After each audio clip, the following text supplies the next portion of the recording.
So I'm going to call the meeting to order at 6:02. We have Vicky taking our minutes. Before we get started, I just wanted to let you know under board management and governance, we're going to switch the order and move item B above to be the new A. We want to provide some information before we get into some other things further down in the agenda. So and did we want to do that before the facilities planning discussion? yeah, so if we do it as the first thing right away, we'll report what we heard from Jeannie and the committee. And then it's got to go before executive communications. Right. Oh, okay. Oh, yeah. So okay, we'll move it way up. So we'll move it out of board management and governance, just as above after public comment, we'll do it. Okay, does that make sense to everybody? Okay. All right. So we'll move to public comment. Is there any public comment at this time? We have a few people online. You want to raise your electronic hand? Oh, Brenda? I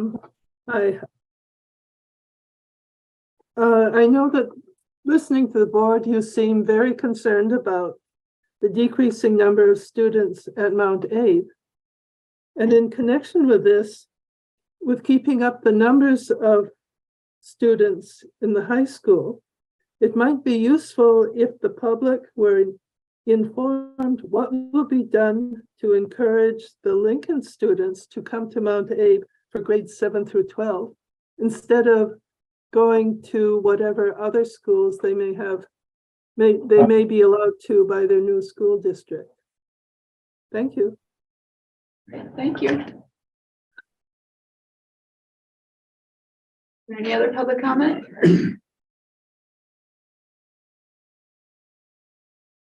Okay.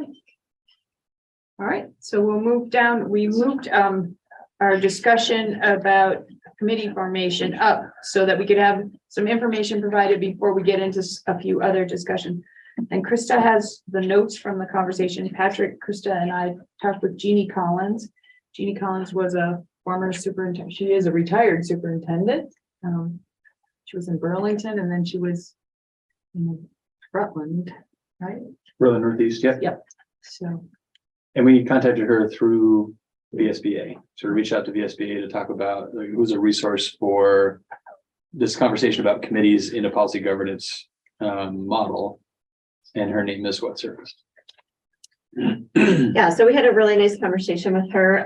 We shared a few reasons to give her some context. We shared a few reasons why we're considering committees. So we talked about how it's been challenging to move in-depth, future-oriented work forward as a whole board, given how much we have on our agendas, even with 2 meetings. They're often several hours long.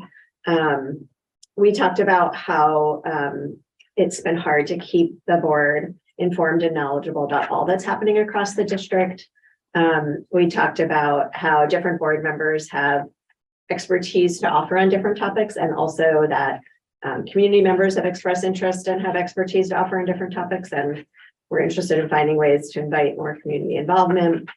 And we shared a few of the committee ideas that have been talked about to date: policy governance, finance, and facilities. But we also talked about how there are topical issues like facilities planning and thinking about pre-K expansion, that we wondered whether that should be folded into committees or something different, like a working group. So we wanted to just kind of share some of that background with her, and also I talked a little bit about the fact that we had a standing committee in the community engagement committee, and some of the advantages and challenges with that. And so we also said we've been kind of kicking this idea around for a while. So we wanted to, if we're going to do this, we wanted to move forward pretty quickly. And we acknowledge that there's pros and cons to committees, but that we're really striving for good governance, whichever path we choose. So the next steps that we talked about with Jeannie was does she go by Jeannie or Jean? I've heard you say Jeannie. Just to see. I think she goes by both. Okay, all right. So what we landed on, and we think will work well, but open to feedback is to invite her to our reorganization meeting, because that's kind of a good like clean slate starting point. We may have new folks joining us. And that at that meeting, we wanted to dedicate 1 hour, not more than that, to cover a few different things, how committee structure would fit with our current policies. So she was going to look at our policies to see what's articulated there already. Talk us through some of the pros and cons of committees. Identify tips if we choose to form committees for making those effective and potential structures. So for example, one of the things we talked about was how we already have this second meeting in place that we've put out there, and that often gets taken over by other topics, but that could be a place where we have committee meetings. We did share that our capacity for more meetings is pretty small, if not non-existent. And then we talked about, I shared with the community engagement committee how we have community members on that committee. So we talked about that it would be helpful if she could talk with us through ways to include community voice. So our hope would be to take action at or soon after that meeting, if that's the way we're going to go. So recognizing, again, we've been talking about it for a while, and we think it's important to get some work underway. Did you want to add anything to that? No, I think that's a good synopsis. I'm sorry, could you tell me her name again? Jean Collins, Jeanne. Collins, yeah. It may be Collins-Dewey's now. That's new. DEWEES, I think. When does the reorganization meeting usually take place? In March. That's what I figured. It's the first meeting after the. After After town town meeting. meeting, town Okay. meeting. Yeah, 14th, I think. That's kind of what I was thinking. So does this sound like it'll be a good plan for moving this forward? Thumbs up from Sarah. Sounds good to me. What, Aaron? Oh, good. All right. Okay. Oh, and I just wanted to say the reason why we moved it up was because we're going to hear from Patrick a little bit later about facilities planning conversations. And we also were going to, is it this agenda where we were going to talk about the pre-K Yes.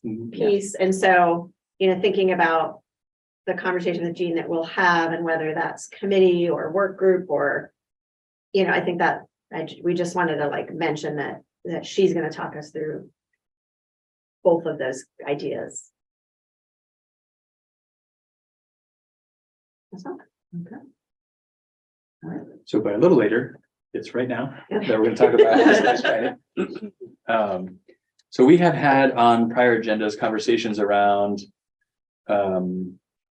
whether or not to pursue a bond and what would be in the bond, some of the details there. We talked about the need to figure out what our plan is for central office.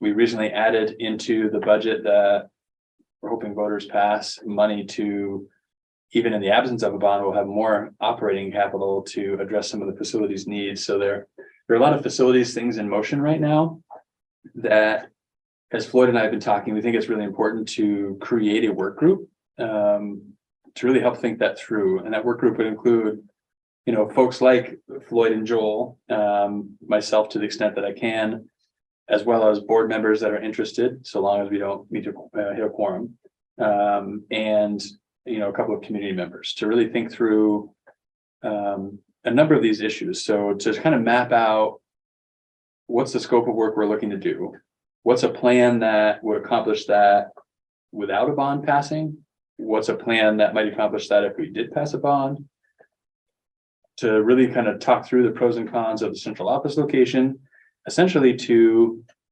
and I think this is a place to talk about the difference between a work group and a committee. A work group that is sort of the work of the superintendent or designees, that invites in board members or community members, has a lot more fluidity to it, Essentially, that work group helps inform me as superintendent for me to bring a recommendation to the board from the work group. We don't have a charge from the board necessarily specific to that work group. It's not subject to open meeting law. It just functions differently than a subcommittee of the board that by definition has to have a charge from the board. And has to have minutes and warn meetings and do some of those things. So essentially what we're looking for, and we intend to form in the near future, is a facilities planning work group. So kind of wanted to plant that seed. We can talk that through to the extent that sort of we know or have given this thought to date.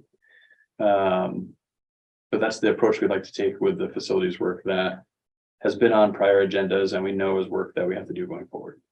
And honestly, bond or no bond, and if this budget supports the added money or doesn't, there's still a place, I think, for this work group to help talk through this work that still needs to get done one way or another.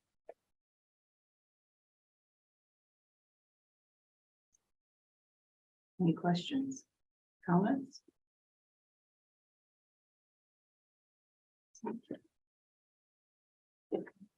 Brad?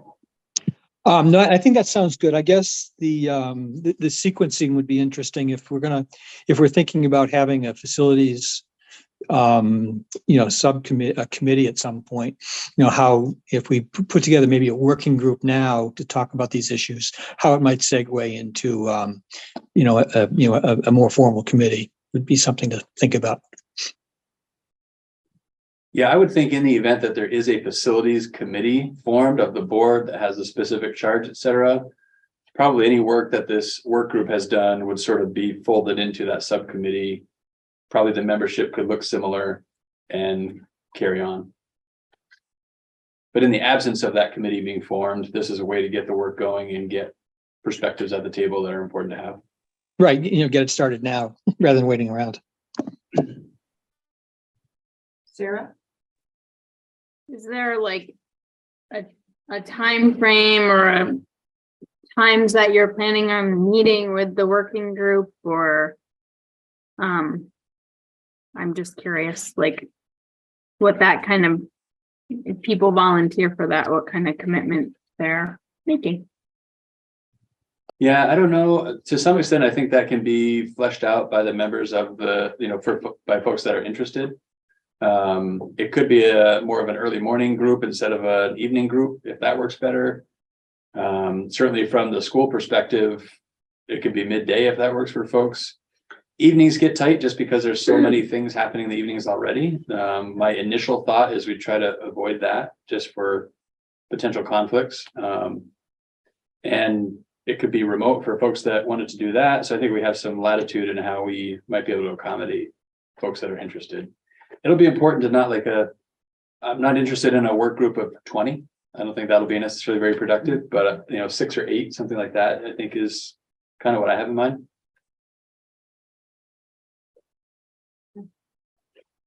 Chris, do you have an idea of when you want to get started, or could you maybe share with us like what your vision is for how long it would take? Or you mentioned Vaughn and central office. So in terms of getting started, I think finding out what the interest is something that we'd be looking to do sooner rather than later. I think in the next couple of weeks to start to get this to take shape. And then probably not necessarily getting too far down the path until town meeting day when we know if the budget passes or not, because whether or not that passes is going to drive a lot of what the work is going to look like and how that gets mapped out. So I don't see the first meeting happening until after town meeting day, and that gives us between now and then to kind of figure out what the makeup of the committee is. And then when the committee's formed, we can schedule meetings and find times that work best for folks. So when you say what the interest is, you mean like interest of people Interest in participating, or interest in whether we think this is a good idea? I mean, Interest in people participating. Gotcha. Okay. So if folks are interested, they should reach out to you. Yeah, and I'll send an email out to the full board just so folks that aren't here now can, have an opportunity to participate. We'll figure out a way to reach out to the community. And so we'll reach out to folks to make it known that this is something we're working to put together. Aaron? So this group would be looking at all the possibilities of what could be done given the two financial scenarios. Is that, and right? Is that what, okay, so and is that in lieu of just, or yeah, in lieu of getting a community representation from some other means, like the survey style, whatever idea? I don't know that it's in lieu of. I think Okay. that is still something that is an option that I wouldn't want to take off the table, you know, the surveys to inform this work group. So I would say it's in lieu of a couple of different things. It's in lieu of a facilities subcommittee of the board, which doesn't exist currently. And it's in lieu of mostly Floyd and Joel and I doing the planning. So this, yeah, it's an effort to get, in particular with in the anticipation of additional funds and bigger projects and really taking on a lot more work around facilities than we've been doing lately, which is saying something because we've done a lot, but there's a lot more to do in the future. This brings a broader perspective to the table that I think is critical. Can I ask a follow-up? Sure.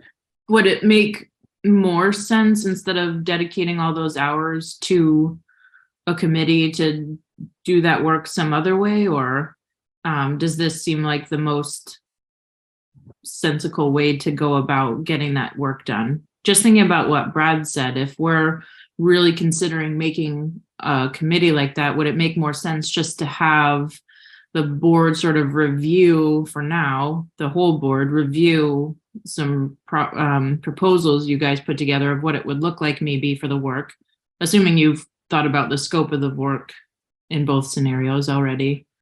I don't know. And then going from there, or does the committee seem to be successful, or?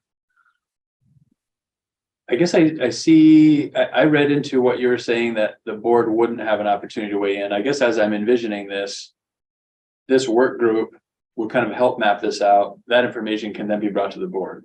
So I don't think it necessarily cuts the board out of the process. It just brings some folks in to help map out that work that then is brought to the board.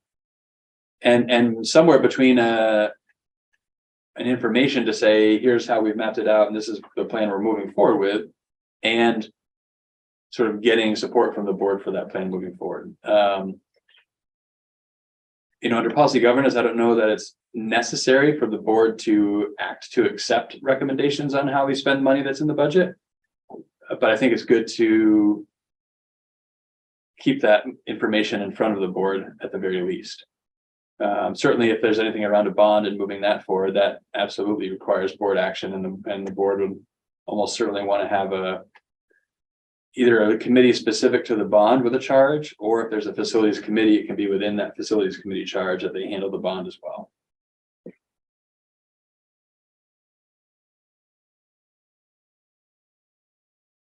Kevin?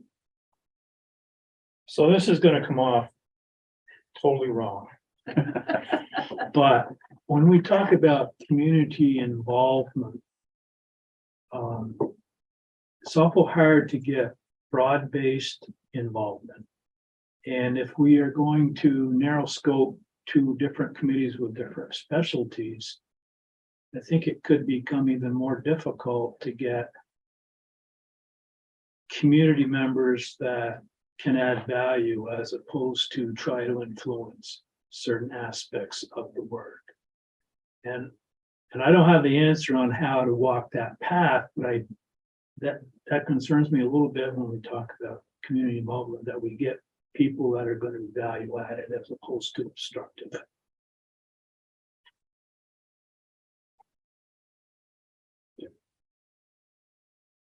And maybe there's some people we say, no, I don't know, you know. Yep. The community voice part is really the board work. It's the board that needs to. You can't rely on Patrick's little work group to get that kind of involvement. That really is, that's the board's number one job, is to engage with that community and hear from a broad spectrum of people and not just who's here. I mean, oftentimes when we had those big meaty discussions with Sue, we talked about the people that weren't there. So it will be devising a plan for those people that are not.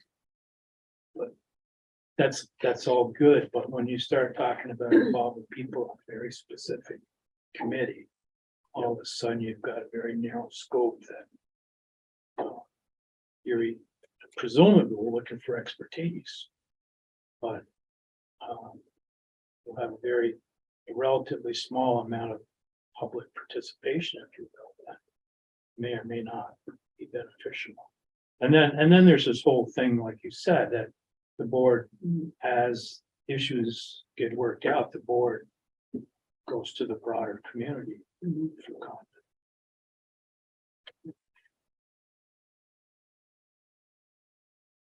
There's always that risk. I even think about when we have hiring committees that have community members sitting on the committee. There's risk that whether they're going to be a value add or if they're going to be if they come in with an agenda or something that can certainly make the process go less smooth. And it is a tricky thing to vet for. But I think you're right. I think there is ideally there'd be some expertise that is brought to the table to help map out and prioritize some of the work that needs to be done. And that is ideally what we're looking for. But do you want to go? And Aaron, I'll get you next. Chris. I was just gonna say, and I think there's also a risk when you don't involve folks, and so it is a balance of trying to figure out how to always be looking to engage and inform a really much bigger group of people than whomever happens to be sitting at the table for whatever reason. It's an ongoing challenge for sure. But I think that, yeah, there's also a risk of not inviting folks to be part of the conversation. And there have been some really great outcomes, like with the HVAC group, where folks have expressed interest and expertise and been helpful to the process. So, Aaron?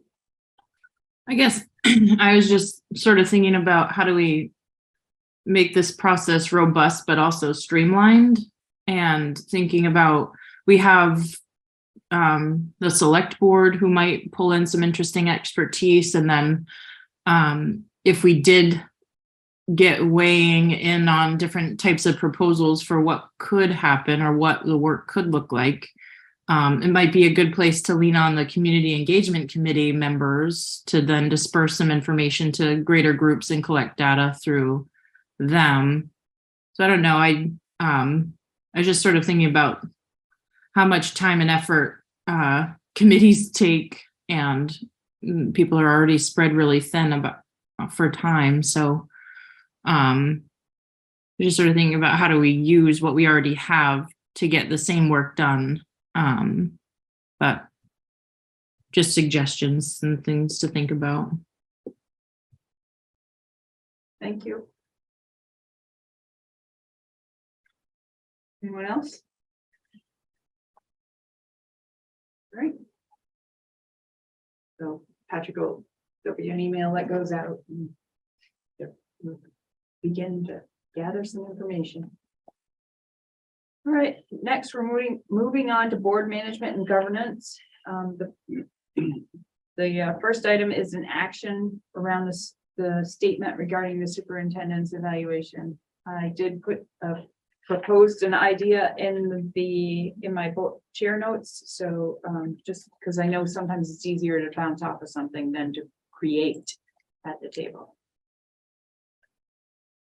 If you want to suspend the rules for a minute and discuss, and then when you have a clear idea of what the motion would be, then make a motion. I'm open to that if the board is as well. I'll move it to essentially put discussion within a motion. I'll move that we make the statement as you propose. Kevin? I'll second it. All right, Chris. All right, discussion.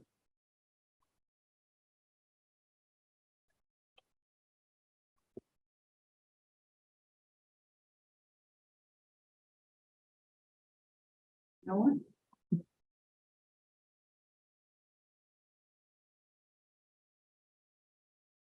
All right.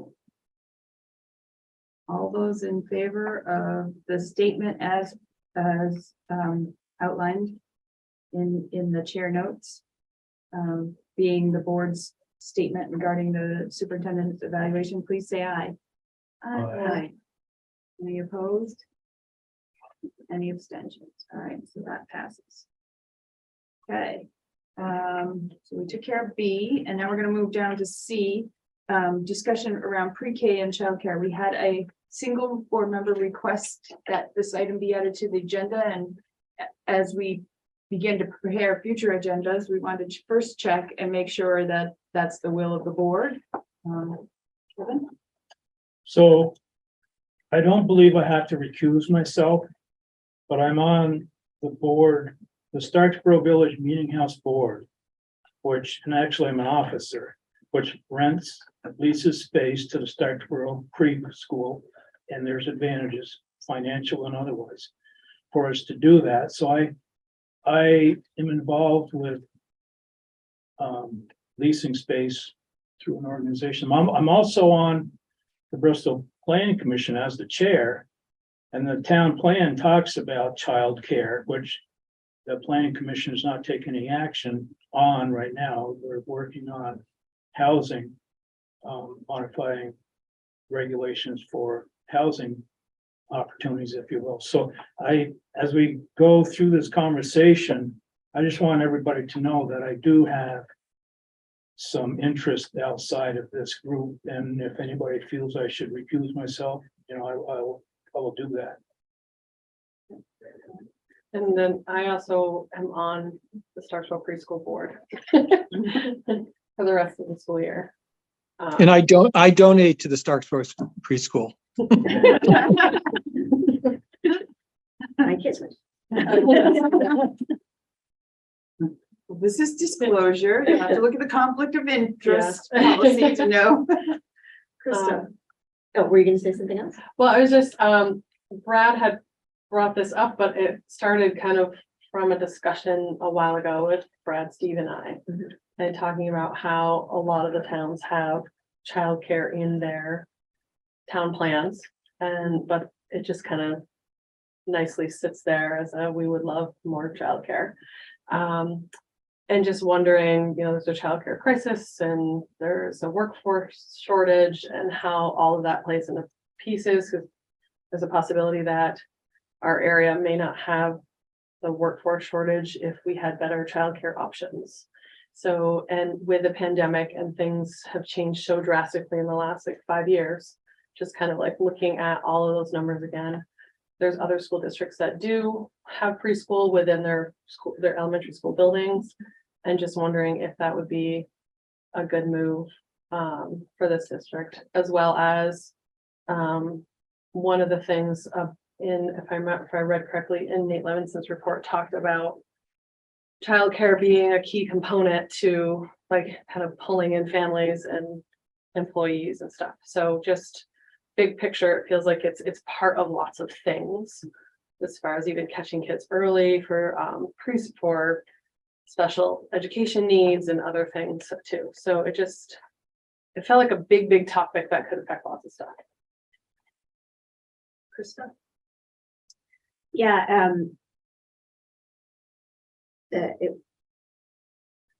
words. All the different kind of conflicts of interest, I think, are actually, to me, make me think about how this is a topic that is important to a lot of different members of our community, and I think for us as a board to figure out what's our role in that, and that the conversations about what we might do with that seem really important to have with all those different stakeholders. And I was just trying to find, I think I forwarded to folks the Vermont edition where they kind of highlighted that particular piece of the focus in the legislature around childcare right now. And that piece was really interesting because it kind of laid out a lot of the opportunities and potential like thickets to be mindful of. So I think it's a really important topic for us to talk about. And I think it would just be interesting for us to consider, like, what's the board's role? Are we like a convener of interest groups or a leader, or, you know, what does that look like? Brad? Yeah, I mean, I think this is a big issue. You can hardly pick up the newspaper or listen to the radio or anything without this issue being raised about, the accessibility of affordable childcare. It's a huge issue. It's something that, we're not going to be able to solve unilaterally. But I would think that it would make a whole lot of sense for us to figure out a way to see how we can participate in some sort of a process that would make childcare more available to more people as a way, as Bailey was saying, to attract families and build excitement about our school system, from among people who might not live in the 5 towns. I know that there's I don't know the details, but I know that there's at least one other district that has gone down this path. My understanding from what I do know, and I haven't dug into this too deeply or talked to anybody about it, but my understanding is that particular district looked at providing these kinds of services not so much as as an expense they couldn't cover, but rather as an investment, and they are putting some resources into it, and I think they're getting outside funds also. But the bottom line is it's a big issue, and I would think that if we could put figure out how we might approach it, whether it's some sort of a working group or a systematic conversation about it, and maybe doing a little bit of research on it, it would be a good idea. And as far as the Starksboro preschool is concerned, I mean, I think Patrick, when we raised this subject last year, one of the concerns, rightly so, is that you don't want to alienate and put people out of business by making the for example, making childcare just all through the public schools. I would think that the private providers might be part of the solution, and again, that would be another another consideration that maybe a group of us could look at. So anyway, I think it's a big issue. I think it's something we really should think very carefully about, and we should look at it in pretty macro terms as being, as I said, an investment as opposed to an expense. Sarah? One thing I think about, I have a couple things I think about. One of them is I wouldn't totally want us to be the ones that initiated all of this. I think this is an example of a working group and something that should be coming from communities that we are part of the solution to, or a way to problem solve with, and not necessarily that we're the ones that are coming up with it.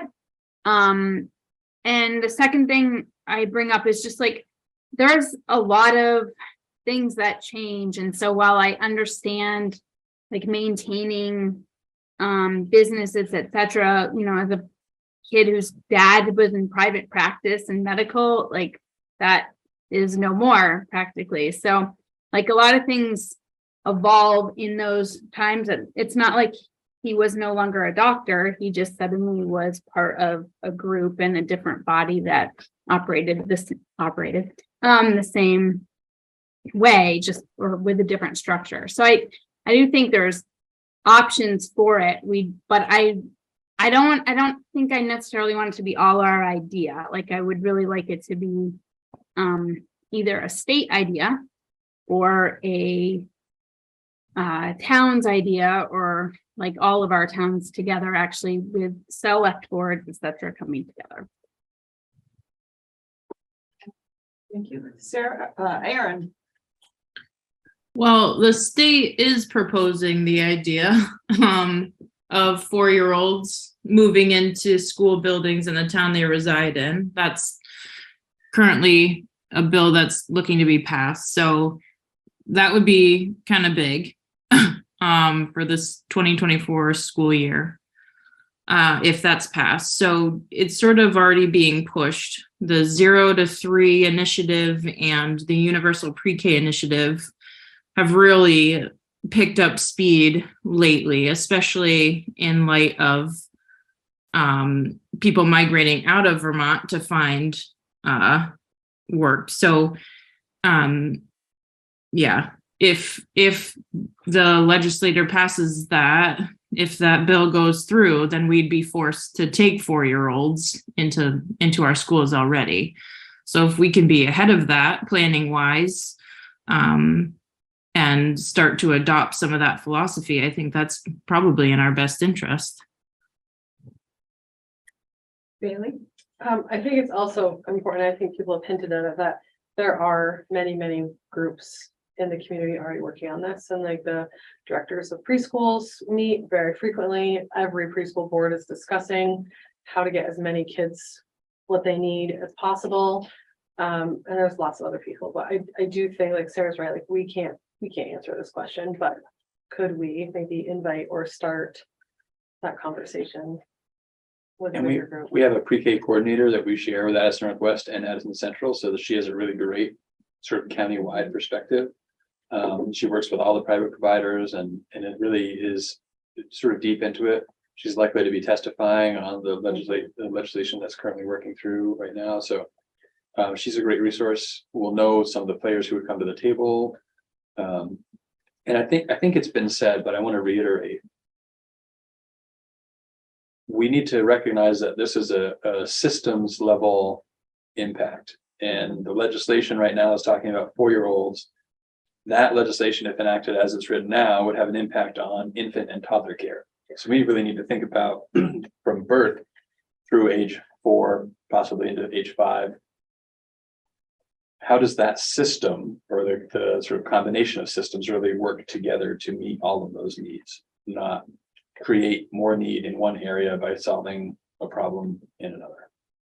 And that has been, as we looked into this through COVID, that has been a concern to surface for us. Like, even if we could take all 3 and 4-year-olds in, that might be great for 3 and 4-year-olds, and it probably puts private providers out of business or makes infant and toddler care unattainable for families. If it's already astronomically high, it would get much higher, because you can only have like 2 kids that can't walk with 1 adult or something like that. There's some ratio, right, that leads to very high cost. So we need to think about it from that macro perspective, sort of as Brad was talking about, how to make sure all needs are met. And we do, as a school system, we have a lot of resources.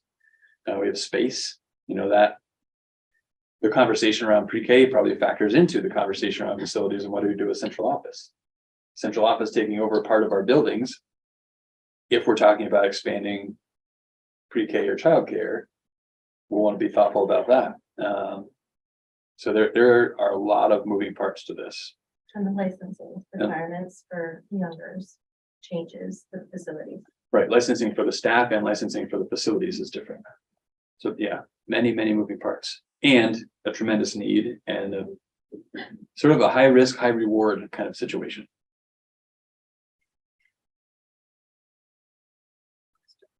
So I know we have a pre-K coordinator who's involved in the conversation in different ways, but are there signs that all of these different groups I'm trying to figure out what our role is as a district, and maybe you can tell us what you think our role is, because I'm wondering, is it just to continue to participate in all the conversations that are happening that other groups are convening? Is it that we should be bringing people together to start a conversation, or continue conversations already happening? What's our interest and what's our role, as from your perspective? Yeah, so I guess the interest from the school's perspective is maybe twofold, maybe more than that. Might have been Brad that mentioned at one point, if, or in the Levinson report, if we can figure out childcare in Addison County or MAUSD specifically, perhaps that's a reason for people to want to move into this region, provided there's houses for them to move into. You're working on that on the other side, Kevin. Thank you. Then perhaps that can help turn around our challenges with declining enrollment. So there's that interest. I think the other interest is in the absence of high quality early education, students are showing up to kindergarten missing skills that we otherwise would prefer they had. So I do think there's an interest in that regard from the school's perspective. Yeah, I guess I understand that part. I guess I'm wondering, are those interests ones that we wait to sort of see how these bigger conversations, like where our role is, or are they ones that we kind of focus on and bring people together? I think those are two. So I've always seen sort of as you can accept your role as given to you. And that's the sort of path we're on if we don't dig in and talk about how we can be part of the solution. Or we can be more influential and sort of be one among the architects that design how this works and what our role in making it work would be. I think that's the preferred direction to go. I think we could play the role of pulling folks together to have the conversation. We don't want to be the ones that own the problem. It's a collective problem and we need to collectively own it. And we need to talk about what does everyone bring to the table to help resolve this, and how might we work together to do that. Even space is one thing that comes to mind for me. In what ways could we offer space to help offset costs to providers to make it more affordable? Like that's a relatively simple. I mean, Katrina mentioned the complications with licensure and things like that. We've overcome some of that with our childcare program through ELP. And this is even different than what we've done so far. But I think at least to bring people together to have the conversation. Maybe the end result is, well, I guess there's nothing we can do to make it better. But at least we brought folks together to have a conversation to explore better ways to operate and ways we might partner more closely together. And I think we have people who are far more knowledgeable about this than I am that would have a lot to say about how to convene, how to organize that convening, and what the various roles might be. Sarah? And then I'll go. It's probably not, well, it has everything to do with it and some of it to do with it, but is this like you can send your kid to school at age 0 for no cost kind of scenario that the state is asking? I'm confused by, I think all of a sudden what, or is this just like we've created a place and like there's still, I mean, you pay for ELP, you pay for, is there still a fee for childcare, or is it now like, oh, that we operate from ages 0 to 18 as a school district? Is that what they're asking us to do? I don't think the state's asking that yet. I think Okay. what's on the table right now in the legislature is 4-year-olds are now the new kindergarten, basically. So all Okay. 4-year-olds in public schools, in pre-K programs. And is the, I watch my colleagues with small children who are like, I have 2 out tomorrow because like their childcare just suddenly shuts down because, there's like, they've decided there's too much illness or things like that. And, does that like translate to the whole building when things like that are happening? I know these are like side stories maybe, but I like to have all that's too micro. I should go macro, but I get curious about where the line gets drawn about, what's where, like what the licenses or all that part of it. I don't know. Seems very complicated. It's huge. Okay. Absolutely. I don't want to underplay it at all. It's big. And in the end, it might be worth it. We have Kevin and then Brad. So just a comment, a AARP committee, whatever they are, ARPA committee. In Bristol, and they're distilling it down, but early on in their game, they found two preoccupying comments for use of that $1 million, which is peanuts, is housing and childcare. I mean, that is a universal mantra right now. So if people are interested in that, hopefully people would come forward to help solve the problem.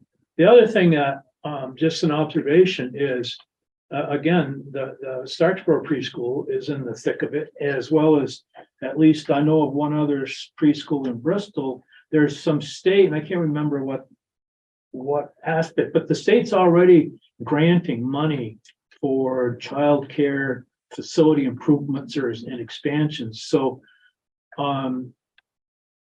that's just another moving part within this whole thought process, you know.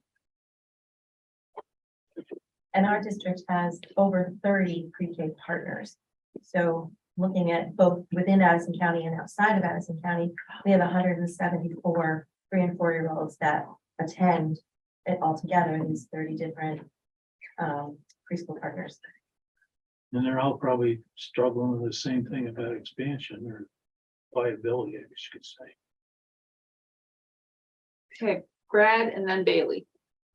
Yeah, just briefly, Sarah, I understand your angst, but I think, it's not, I don't think it's a one size fits all kind of proposition.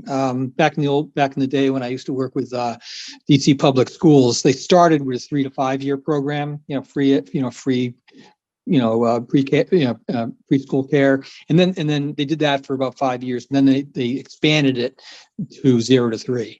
So, I mean, it depends on the community. Thank you. Bailey? I think that's similar to what I was gonna say, is that it's done so differently everywhere. Like the schools I work in, there's preschool, and more of the universal pre-K money seems to stay within the district than to go out. And kids who do need special services are more easily able to be served, because related service providers and special educators can't leave the district boundaries as easily.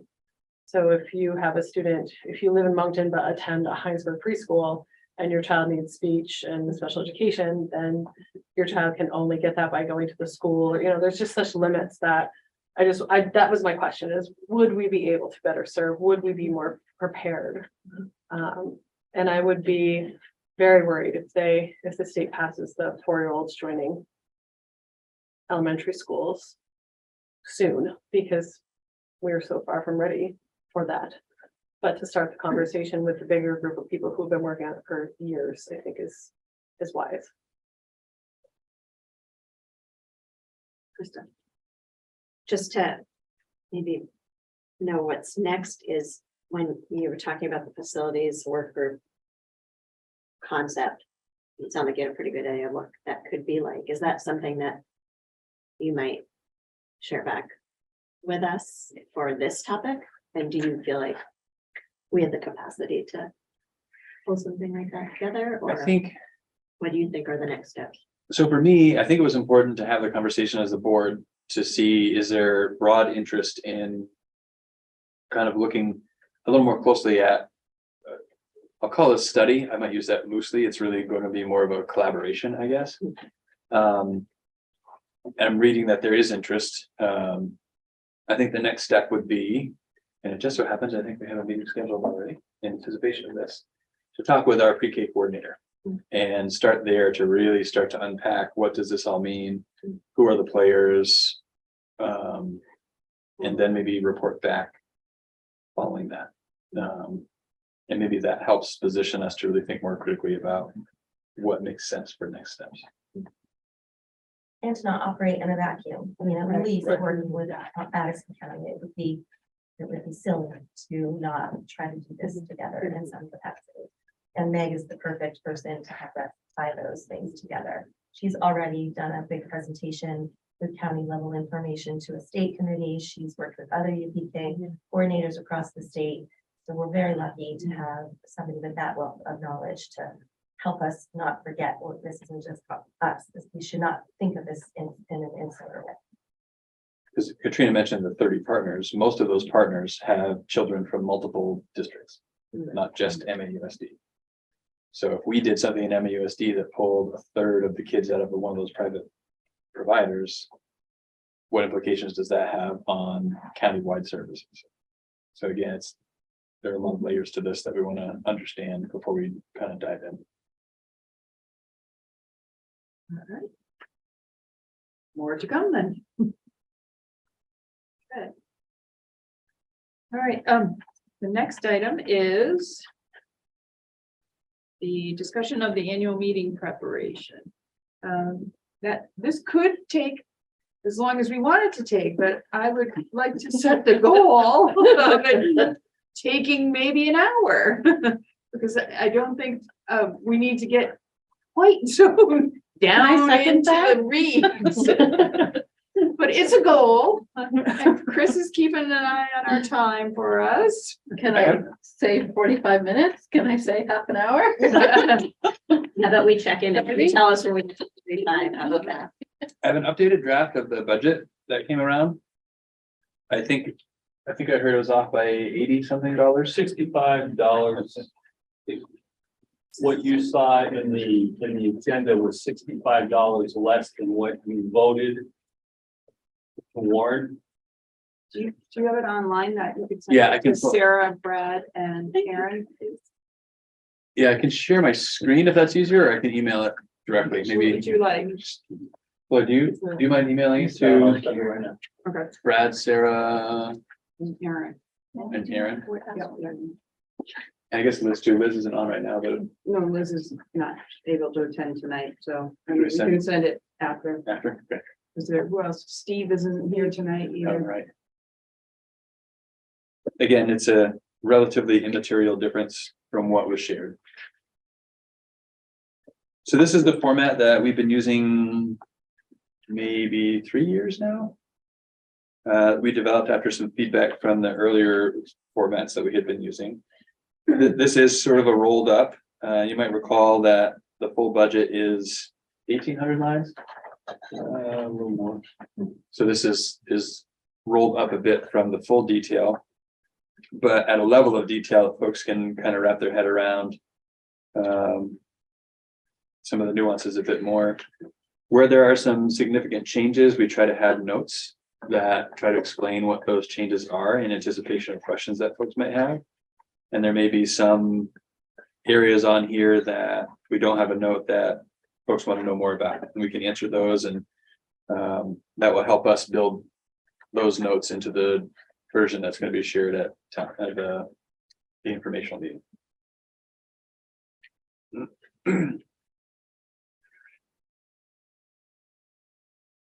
So I had a couple of high level questions.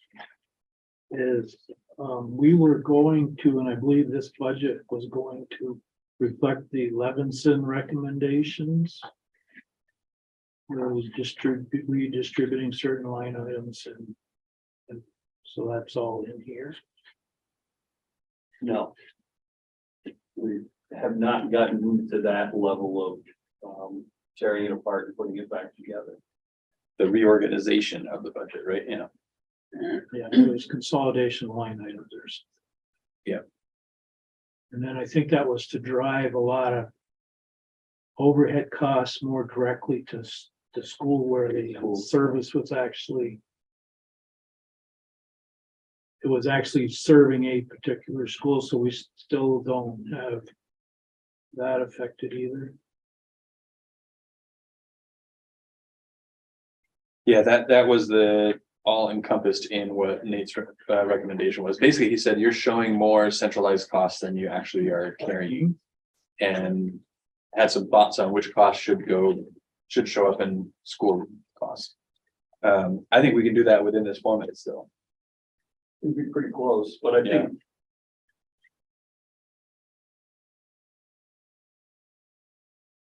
Trying to think of the lift to get that in the next week.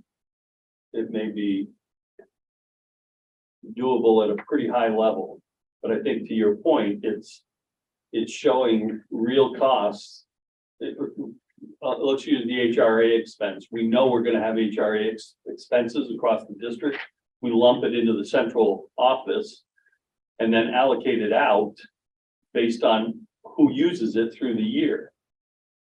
It shows a really high central office expense when you structure it that way. Nate allocated those dollars on a per capita basis back out to each of the districts, which makes sense, but it also doesn't, if you have one school that has a high preponderance of use of the HRA, their budget to actual becomes skewed.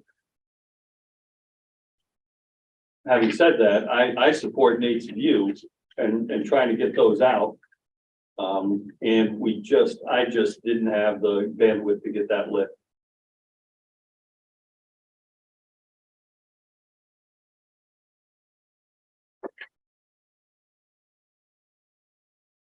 Anyone else have questions?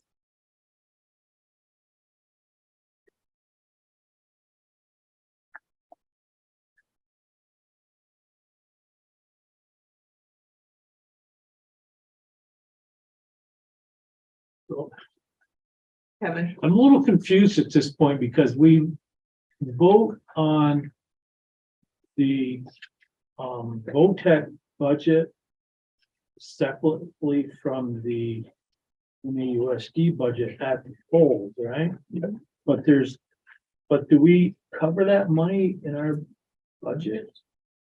Or what? In terms of the tuition cost. So their tuition cost, so we do build in, so each student from Mount Aid that goes to the Career Center grows with money. And so we account for what the tuition cost would be in our budget that we send. And their budget is, it is essentially an assessment. A portion of their budget gets covered by dollars that go directly from state to the Career Center. And other funding comes from schools. So do we vote on those dollars twice then, or there's stuff that the vote tech question for budget on the ballot over and above what they get for tuition? Right, so that is, and Flick can correct me if I'm wrong, but so we are voting on their budget. And that budget that gets approved, so assuming it gets approved as warned, requires the associated costs that we have in our budget for tuition. If that budget fails and they reduce it, then we might well have over budgeted in our budget what we need to have to send in tuition to the Career Center. Because presumably if they fail their budget, they reduce it, now their cost per pupil is down. And again, it's a 6-semester average, so it probably only goes down a little bit, even if they trim a bunch out of their budget. And then we would have to send less tuition for the students that go. The other thing is if we have fewer students that end up going or more students that end up going, there's a delta there that we have to account for. Is that Pretty much, yeah. The key here from a budgeting standpoint, we're budgeting for the number of students that we've had there in the last 6 semesters, which is the number that we work off from. So it's a trailing number. And we're using their number for the cost per student. And there's a revenue line that really isn't revenue for us, but we show it as a revenue of what the state is sending to them on our behalf. So it's a reduction from our ed fund allocation in that manner. But to Patrick's point, should one budget, MAUSD, pass and the Hannaford budget not, then our delta in that becomes something that we voted to put the money in the budget, and we don't have a corresponding line to spend it on if the Hannaford Center ends up reducing to get a budget to pass. So, right? So, yeah, but that's what you think it's gonna be, so that's what we put in there. right? But, so I'm still fuzzy, the vote on the Hannaford budget includes in their revenue, they will be getting our tuition. And we're voting for that whole budget. Okay. We approve their budget and then we approve our budget to pay for their budget. In some ways, it may not be unlike what we can expect going forward in terms of we're making assumptions about revenue coming from Lincoln students tuitioning in. That may be right or wrong, and we're gonna have to account for whatever the delta is, if more students come in or fewer students come in. And we're gonna be building our expenses based on the number of students we anticipate coming in. If we end up getting more students and we need to hire more staff, then we're gonna increase expenses, but we're gonna have an offsetting revenue coming in as well. So I think in some ways it's similar.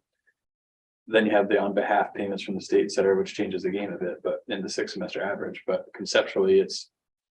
We make assumptions about what to expect for revenue and what services we're going to need to provide given the number of students, and you adjust based on what reality is.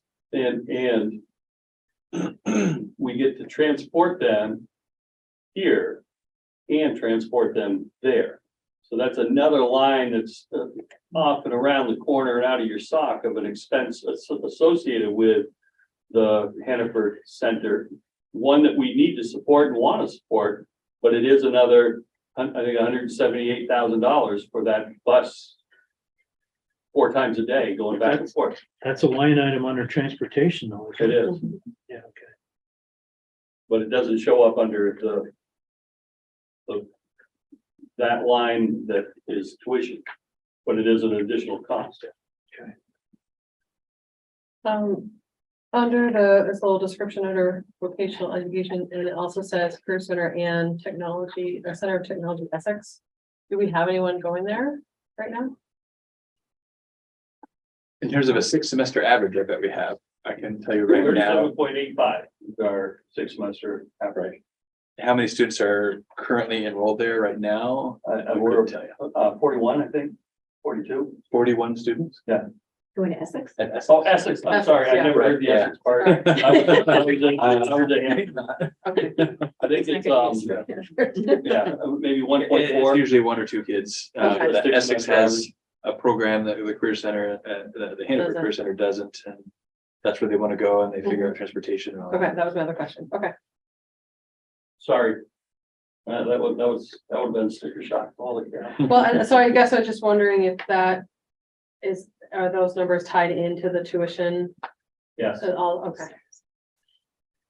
Sarah? Is the Lincoln student revenue in one of these lines that we should, I'm just scanning through it. It's like the same thing as the Career Center kind of line, right? Just going out or in? When you look under the estimated revenue, I'm trying to find the line. Well, I missed what the first, Where are we showing the anticipated Lincoln tuition in revenue? second line. Secondary tuition, LEAs, public, yeah. Say, which color? The first page under estimated revenue, it's the second line. Okay, that's what I thought. It's the 1.45. Right, Number. it was 19,000 Right, and FY 24 is 1.4 million. okay. It's the 7,400% increase. We like that on the revenue side. Yeah. I suppose that'd be where the. I thought that's what it was. I just wanted to clarify. I don't know if that's like a note one that should go there. Yeah, we haven't historically put notes on this more sort of rolled up summary page, like on this first page, but that one's big. That one, yeah. And then going forward, it's all expenditures that we usually have to chat about a little bit more. Krista? I had a question about, which page are you on? I'm on page 5, food service support. Yeah. Can you just explain to me I guess in general, so since COVID, it's been free lunch for all students, Right. right? So I guess maybe backing up under expenditures, the number's still the same all the way across, but I'm assuming we're paying more because we're offering free lunch to everybody, or is that all funded by the state Well, it's funded under the USDA Until through the next state. here? Through this year, the question is on the table for next year. So, So we have been able to, in that special revenue fund, because it's a food service account. Yep. We do have a few nickels in there. Not a lot, but we're anticipating the issue next year of we have trained our families not to pay for food. So if that comes back, those nickels that we've salted away with the 260,000 that we supported with, we think it's enough. to We're cover gonna have, we have historically had some amount of unpaid debts basically from families. Right, no, I We know. expect that will grow should we return to a place where families need to pay for food. And we have this money that Okay, can help cover that anticipated increase. I think the question about the 260 being pretty static, it had been quite a lot less than that at one point. A while back, we made a conscious decision that I think had board support to offer benefits to food service workers that historically hadn't had benefits. So that pretty dramatically increased the cost for food service staffing, oh, but it has helped us sustain food service staffing, and we are treating our food service staff very well, both from a compensation standpoint in terms of salary, but also the benefits package, which has been great in a lot of ways, and had to account for it through additional contributions. So this 260 is really the delta between what we receive from historically what's been a combination of federal funds and family contributions, and what the cost is to sustain the program. That 260 has been what was needed. And I think it's still what's needed. We don't have the family contribution, but the federal contribution has picked up what families had been contributing in the past. But we still have a pretty similar delta in terms of the overhead cost. I guess, sorry, does anybody have any? Just back to the food, free lunch for all students piece. Are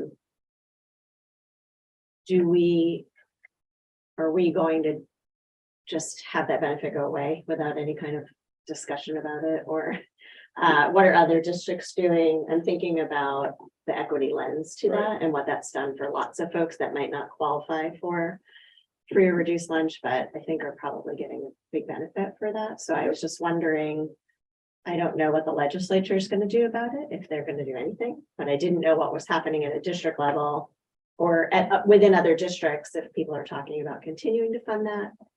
And if that's just a done deal that we won't, or a conversation that we can have. I haven't heard any talk about universal meals in a while. There's been other legislation that has taken the limelight. So I don't know if you're hearing more at your. they are discussing it. They know that they're gonna have this split issue for next year as a state. That food equity is gonna be an issue. Quality of food is gonna be an issue. They recognize the concern. If there's 30 million or 32 million, I think they kicked into that fund last year. I think that conversation is going to be had and is starting to be had now. I know Hunger Free Vermont and a number of the other proponents of food lunch being included are pushing that forward. If we have to take that whole expense on, it's pretty close to a $1.1 million hit. I guess I would advocate. I would advocate for having that conversation in terms of our priorities with other things that cost a similar amount. Food is really important. There was a little blip on the radio saying that the governor said that they're looking at how to fund it to keep it going. And they were talking about like a payroll tax or something. And the governor was not supporting that because he felt that could greatly affect the people who need it the most, who would qualify for free and reduced lunch, to help pay for people who may not necessarily need that financial support. So I don't know if that kind of just stunted things or if they're trying to like come up with another plan that would get support from the governor. That's the last I heard of it. I think that was a couple of weeks ago, maybe. I think a lot of it has to do with how much the legislature sees the education fund as a piggy bank. Yeah. And that's not a fair way to say it, but that there's a fairly confident level of a robust balance in there based on tax revenue being generated this year. So there may be there is a path. What it's going to be is the question. Having said that, we're never going to hand a kid a cheese sandwich if they're hungry. We'll figure out a way to feed kids. Is there, I remember there used to be a connection to the number of kids that received free or reduced lunch and certain funding. Is that still the case? So I was assuming not as many families filled out the form if they knew it was free. Yes, that is still the case, and it has been hard to get people to fill out the forms. And I think they're changing the eligibility criteria for free reduced lunch as well. So that's thrown in the mix in terms of making sense of it all and understanding what the impact is going to be.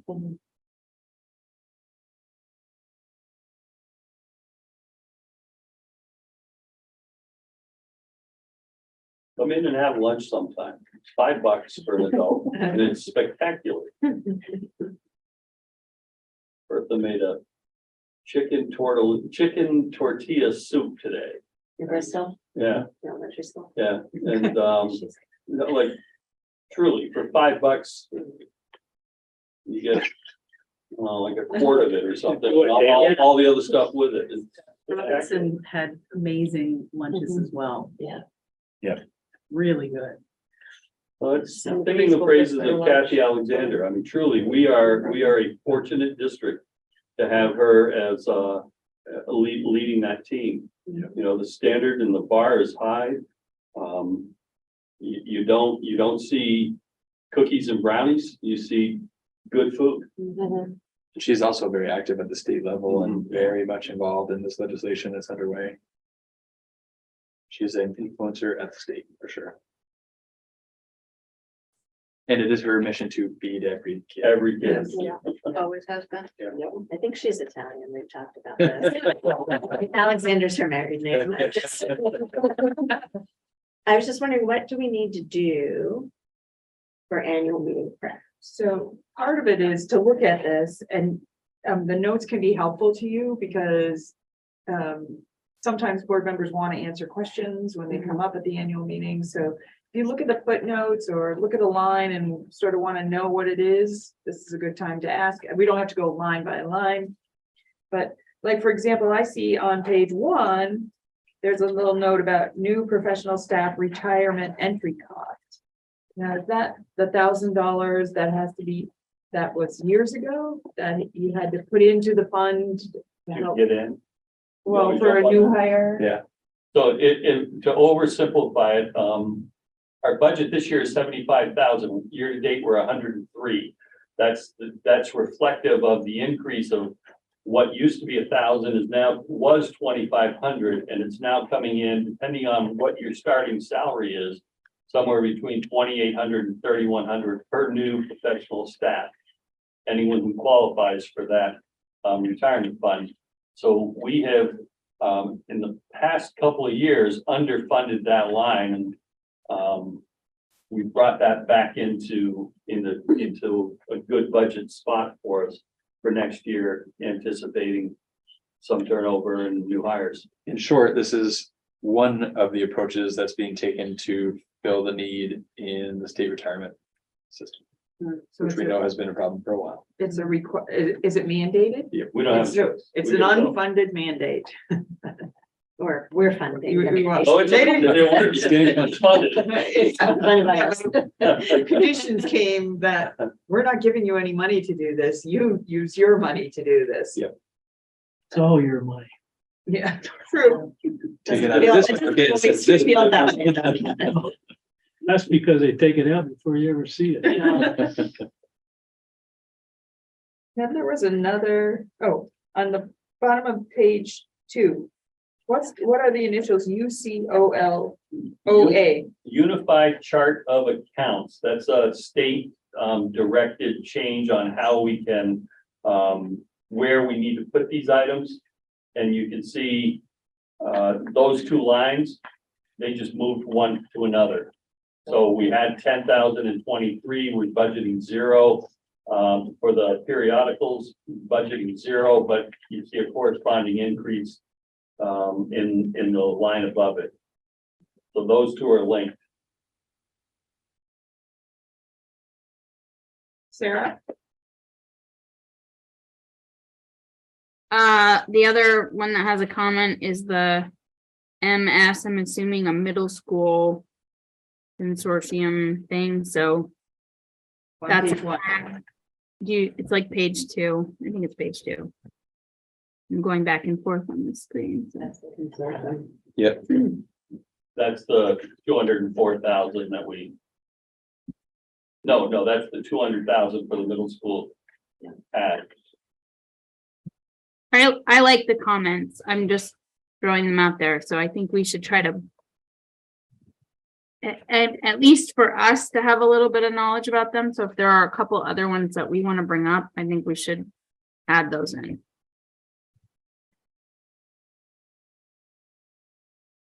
Can I throw transportation services out just for your thoughts? We have an RFP going out for a new contract.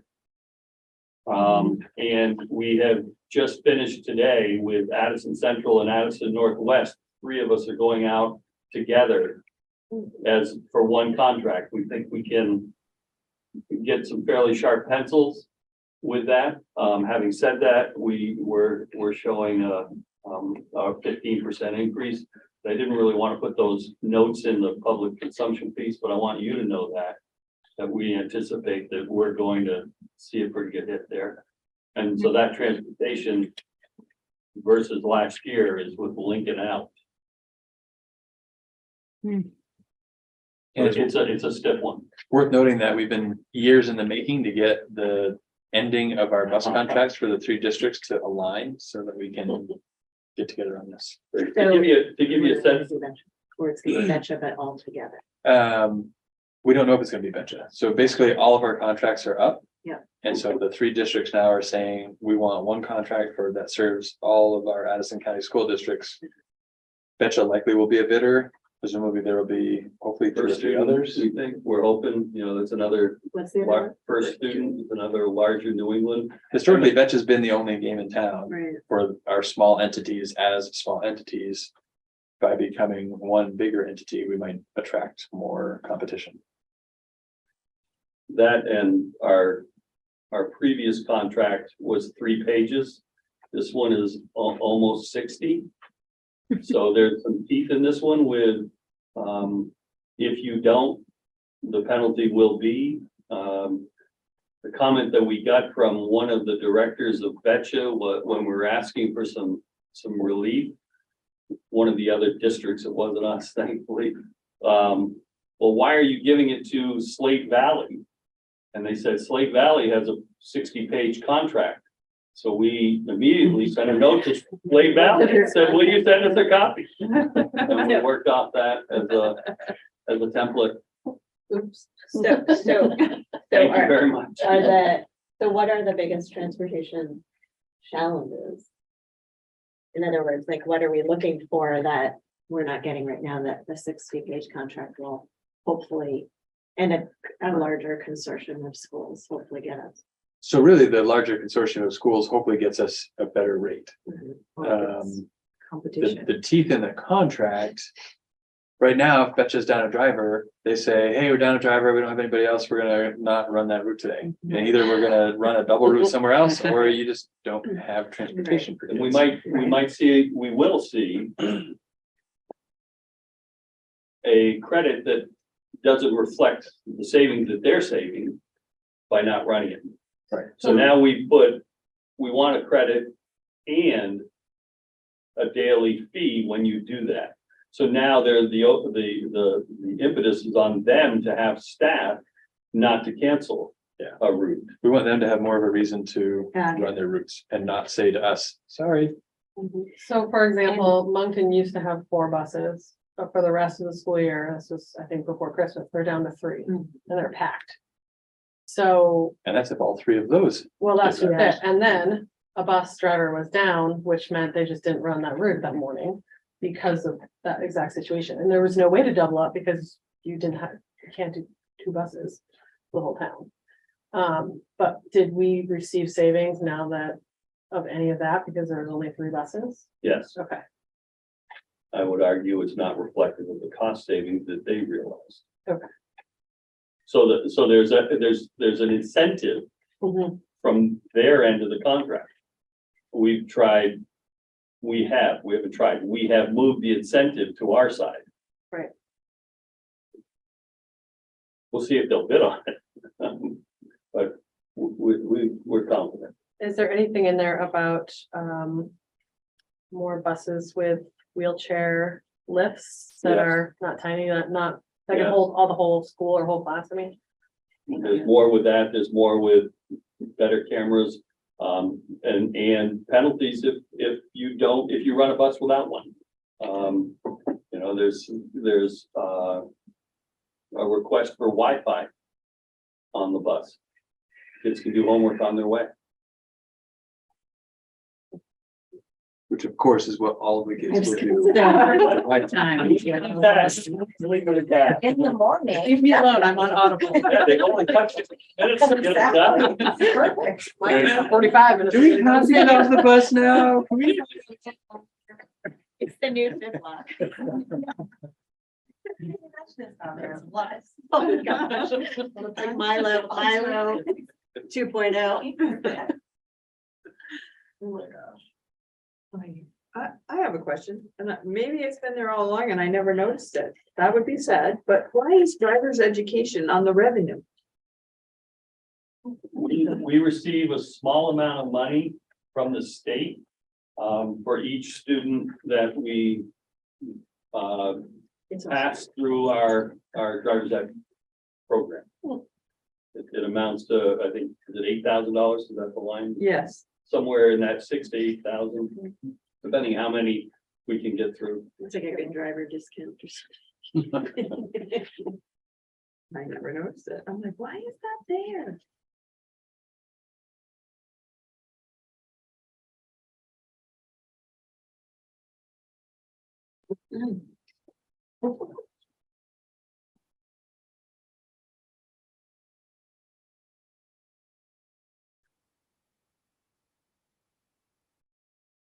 What's the forest revenue? I was just looking at that.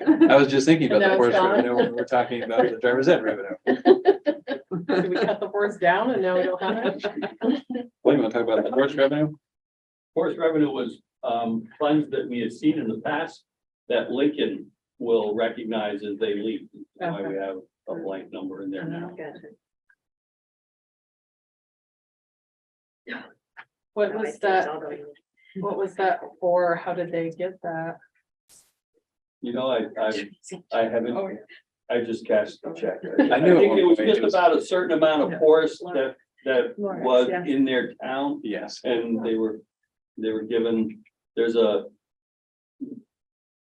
National bonus for that. forest specifically, I think, right? Pardon me?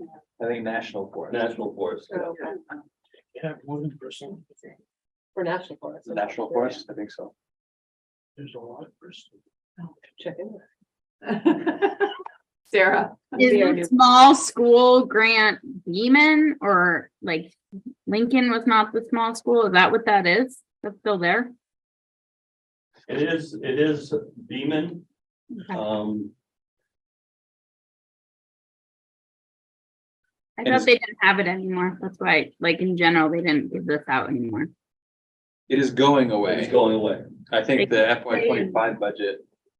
We this won't budget- see, we won't see a in nickel on the 25. next budget there. Oh, we won't. Okay. The last year. Let's spend the heck out of it. Part of that weighting study that was done and the change to those formulas is gonna sort of account for small schools. And therefore, the small schools grant is gonna go away.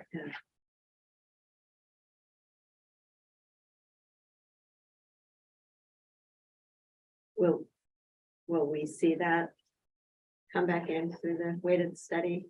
We see a little advantage Yeah. from that, yeah. Should we put a note under the sped mainstream block grant? Cause that's another huge increase, even though it's just a change in funding. Right, you know, if you look at the line just below it, Yeah, it's a huge decrease. I don't know if that's gonna, is that clear enough, you think? I think we can put a note there. Yeah. Especially if we're gonna add other notes there, I think that kind of opens the door.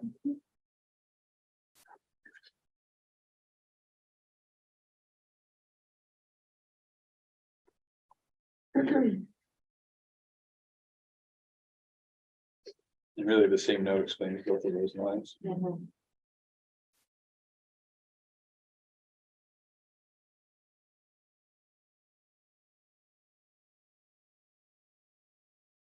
On page 3, with the two positions that were ESSER funded. Are those the only two? So they were originally ESSER funded and now they're in the general fund? So that is I think it's one position. position, but it's the salary and the benefits. Oh, gotcha. Okay. Is that And- the only but the answer to your position question that is was? yes. That's okay. That we migrated into a general fund. That's into that one. The only one there are There's a- some that will be sort of kind of caught up in the big numbers under direct instruction, regular education. So we have some classroom teachers that were ESSER funded, or at least one classroom teacher that was ESSER funded. That is now built into the general fund. Beginning Okay. specifically is That's coming to mind. helpful to know. Possibly one at Bristol, I'm trying to recall now, but. At least one classroom teacher. Shifting from ESSER into general.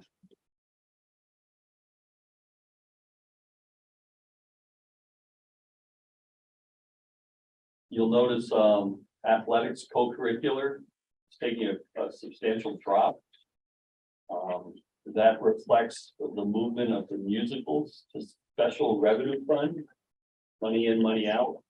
So the expenses will come out and it comes off on that side. Additionally, Devin did a bunch of work on the coaches and moving those to actuals as opposed to just our best guess.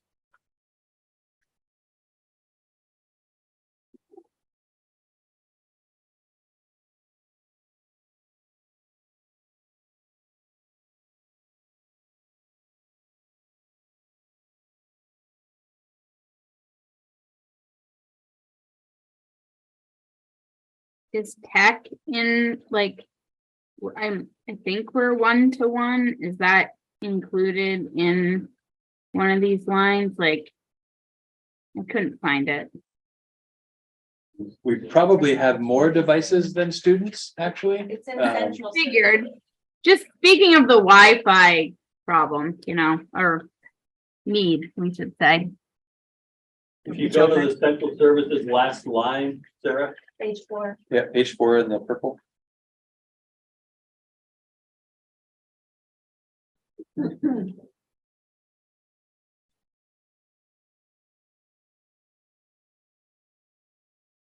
We've actually had quite a bit of help from ESSER on the tech side, so that's helped keep things pretty tamped down a bit, not only for devices, but also for different online services and programs for kids. I would anticipate once ESSER funding's gone, we'll have to right size that a little bit in the future. There will be a right sizing theme once ESSER funds are gone. I'm talking about mine. I know.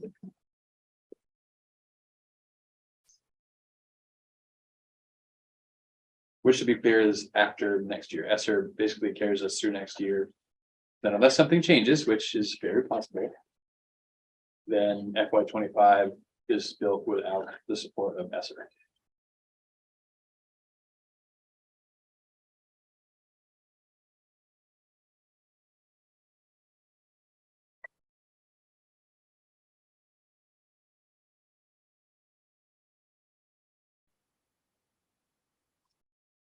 The other thing we usually talk about at this time is, well, we should talk about at this time is about attending the annual meeting in person if we can, as board members. This makes it a little easier. It's gonna be here. Yes, I think. Cafeteria. In the cafeteria. But then our meeting is our meeting moved down here. We usually have to move out because after the annual meeting, people don't usually. They stand around and talk, so we. Right. We could retreat here, yes. Yes. We'll just have to make sure we check that when it's out. So the lobby gonna be open? It's a sore subject. The answer is, we have not. I heard Okay. one of the few things I hear. That one, I got that. I was expecting a different face, so I didn't think. I prefer to pretend I didn't hear. That's short. Or is there just too much to say that's short? That's, I went from like the tip of your follicle to. Yeah, There's a lot. to be honest, I've stopped paying much attention because it's a different story, yet the same story every week when they have their Thursday meetings. I don't attend. I live vicariously through those that do. And there's no great answers. One thing, so an example of just the way it works, the glass railing up above had a particular design to reflect the mountains, but also be high enough on the glass so that it prevents any sort of upshots that we don't want to have to manage in a building full of adolescents. The first time it came through, the design, there were too many low spots. So we said that has to get addressed. Okay, we figured that out. The glass panels went out, they got remade, came back with a much lighter opacity than all the other panels that didn't have to go and get fixed. So now the new panels that just came in that are now high enough are too transparent and have to get sent out and get fixed again probably. Is that a contractor And or most of the then it issues? starts to unfold in Right, terms of like, but it's it's not your fault, supply no, it's your chain, fault, no, right. it's your fault, and then we have to navigate all that. But it's not a supply chain thing so much anymore as Oh, a. If we keep doing this, it'll become a supply chain thing. Well, I know. We're starting to call it inventory. we're still 5 months out for windows in the office before they'll get delivered. We're gonna take that out of the Soon it'll be contract. warm and- enough that they won't need. It is screened in patio. The question is going to be, at what point are we done enough Right. to Yeah. open things, and we're gonna have to just sort of have some finishing touches, so. When will it be done and when will the lobby be open are two different questions. And I don't know the answer to either one. I think one of the things that today we were looking at this. When all the tile that was done, that was bid expecting 10 or 11 tile setters to come in and get it done. They had 2. That's all they could get. So it just takes long. We're waiting on the media wall, all the storage, the casework with all the wooden storage and things behind what will be the Genius Bar. Came in, looks beautiful, and it doesn't lock. It needs to lock, and it was spec to lock. So now we have to figure out how do we manage the whole issue with the locks? And how is that gonna be delayed? And yeah, it's sort of one thing after the other, after the other, after the other. I was just gonna, I'd expect questions at the meeting about it, so. Do you have a filmed This guided is right tour Marcy. of the entrance that you could just run in the loop at the beginning of the meeting? So they Or could behind actually us. see it? We have all the the renderings from when we progress. first started the project. We can just keep playing and say, this is still what we think it'll look like. Can you do Maybe like a longer. time lapse? Like, this is what it was and this is what it is now, cause it's still beautiful Yeah. now. Right. And Or just, do we need to just go down there? so, well, Right. Or but guided if it's not tours after the open, meeting. you can't have everybody in there. It's not ready for that. Well, you So look that's at why I it was asking. As you drive down that long straightaway, It's and that already front end, dramatic. it's Really. spectacular. You feel like you're driving to a museum. That lighting is great. And I will give this to Shannon and Mike Orvis, initially in our drawings, we were gonna repurpose the can lights up top. And the two of them said, we're out of our minds. That we're gonna do all of this lobby and everyone's gonna look up and go, I wonder why they left those rusty cans. Yeah. And we changed all those lights without going through anybody. Our in-house electrician put those cans in there and it looks spectacular. And fortunately, it was really, inexpensive. Our mantra remains, it will look great when it's done. We had a few recent graduates here for our senior night at wrestling in December, and they were gonna go check out the school.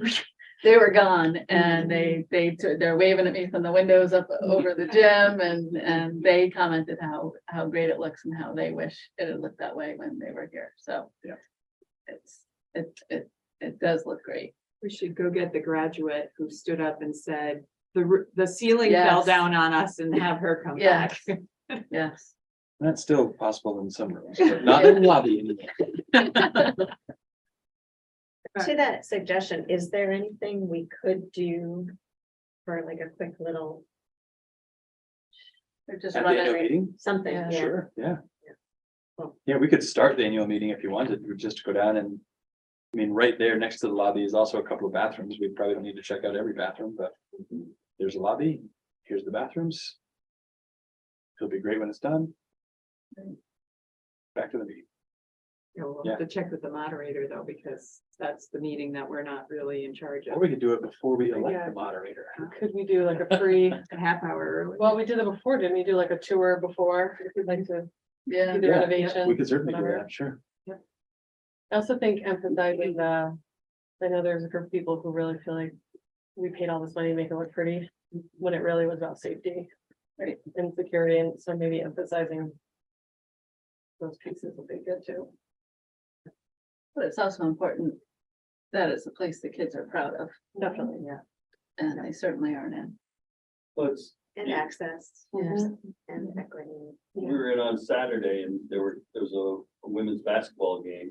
And these kids from, I think it was Spalding, were just walking the hallway, looking in the pool, going, this is spectacular, and that does get back to our kids. Spalding is one of the Well, few schools that look more institutionalized than we It's a little did. dark in that sense. You expect stripes and a lot of orange when you look at that place. Oh. Yikes. It's not attractive. All right, so we're at our 45 minutes on this topic. Is there anything else you think you have to know? Or you think people will want to know? and if you're looking at this again sometime between now and next time we meet. And you see something, just send an email to Don and I. If there's a note that needs to be highlighted or if a question on something, this doesn't have to be the end. And I think we'll strive to have as many people in person as possible. When is that again? So to make sure for the It is, February 28th is the annual meeting right, at 6. I think that's 6 to 7, and then the regular meeting is yes, to follow, to follow. 7-ish. Well, that's always our goal, Ish. but we don't control that, so. Right. So I hate to keep going, but there were some open positions this year, moderator being one, and I think treasurer being the third. Has there been any? interest, So or moderator, we just treasurer, open- and clerk are elected annually. And we have folks interested in all three that are planning to be there. Treasurer and clerk are the same people, they're interested in continuing. Moderator will be new. I forget, as we were beating the bushes, which one agreed to do it. But we have somebody, For some reason, I thought the treasurer was not doing it again. to my knowledge, she is, I don't know if you heard anything different. As far as I know, she's. Yeah, That's I haven't heard certainly a otherwise. question that I will ask in the next day or I two. don't know where I heard that, probably on the street somewhere. That's a good heads up. Just spreading rumors. Well, she had to be on the. No, I guess we weren't doing that as about. I'm quite certain Jennifer said she talked with her and she was gonna do it again, but I'll double check and we can, yeah, we'll follow up. If not her, we'll get somebody sitting in the room that's willing to say yes to that. I don't know what people think about this idea, but if we're gonna maybe do a little tour before, do we want to get some refreshments? Any kind of these things. So first, like, We can certainly do that. I don't, if people don't think it's worth it, that's totally fine, but It was just cookies and. yeah. Cookies and Lemonade. coffee and lemonade or whatever. It's a great way to buy votes. I don't know, it just seems like we're opening up our house for the first time in a while, you know? Yeah. And hoping people will come and see what we've done with the place. The other thing I was gonna say is we still have a lot of open positions on the board. And so should we be putting out, I know it's too late for folks to run, but should we be somehow letting our communities know that these, I like, don't what's think our? it's too late to start. Well, we guess we can wait to see if there's still the write-in possibility, even if they're not on the ballot. Right, But it would be nice to somehow do have a full we, slate. But I think it would be nice to at least make people aware that there is a write-in potential. I can remember George Ty one year. He actually stood out front and he had a whole sheet of little tear-offs that you could just stick his name in the write-in for whatever it was that he was running for. smart. Belated. Yeah, so you want Little to vote for sticker. me for write-in, here's a little sticky, you just like, you don't have to write my name, just put that right there. Address like it. Spectacular. Is it just Starksboro that doesn't have an open seat? Otherwise, every town does. Yep. The other Bristol- three. Bristol does too. Go Starksboro. Good job. Can we say something about the at our annual meeting? Or before? Yeah, Yeah, is there we any just- kind of weird, any timing? Well, there is to transact any other business that should come before this board, and you might just say, just as a point of information, Okay. you could share that there are. But is there any reason why we couldn't share that in front porch forum in advance too? We have open seats. It's still Right, possible. right. For people who are I do on interested Facebook. to. Yeah, be In a at general write-in. way. You do? Yeah, and Yeah. the town clerk in Moncton did it, that there were 2 seats, and Okay. the Aspen Independent article said there are 2 seats, and it kind of went through. Your town clerk did for this. She did send out a list of things, and I had to correct it, so, Okay. so, Right, because Okay, 2 of the sounds 3 like seats we're- in Moncton will be vacant. yes. Power. Yeah, so much power. I'd love to share. All right. Okay, so we'll. All right, down to Community Engagement Committee. Is there any update from your group? So, we normally would have met tonight, so we're switching our meeting to next Monday. And so we don't have an update, but I did just have a few thoughts that I wanted to share. Just as we were talking about, pre-K interest and the, facilities interest. We've been trying to move forward this conversation about equity in our district in that committee. And we haven't gotten very far yet. We've also only had one meeting where we had that conversation. And I just am not sure. I have a sense from this group and what the interest is, to me. And I see Katrina's book over there, Coaching for Equity, not to put you on the spot. Yeah. I know it is. I guess to me, it seems as important an issue as pre-K as anything, really. It embeds every component of our district in every way and impacts all kids. And I don't think we've taken any kind of leadership role as a board on that, which sort of bums me out. And I'd hoped to sort of move that conversation forward in the Community Engagement Committee, but it feels like a big lift. And so I just wanted to put that out there that I don't know. It is as timely as anything else. We've had ebbs and flows of incidents in our schools, but there's a continual need, I think, even when issues aren't in our face, to talk about what equity looks like for folks that are usually left on the margins, and that could be because of economics or race or disability or many reasons. So I'm already feeling my stomach in knots about the community engagement committee next week and the lift of trying to move that forward. And it feels a little bit like it's a small captain trying to lead a big ship.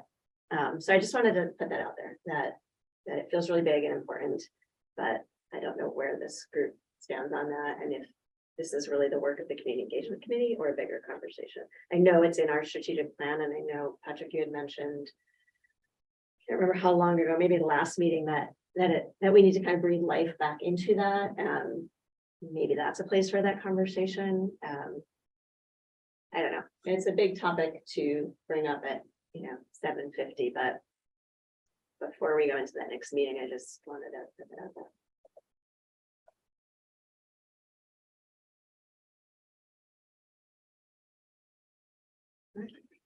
This, what level?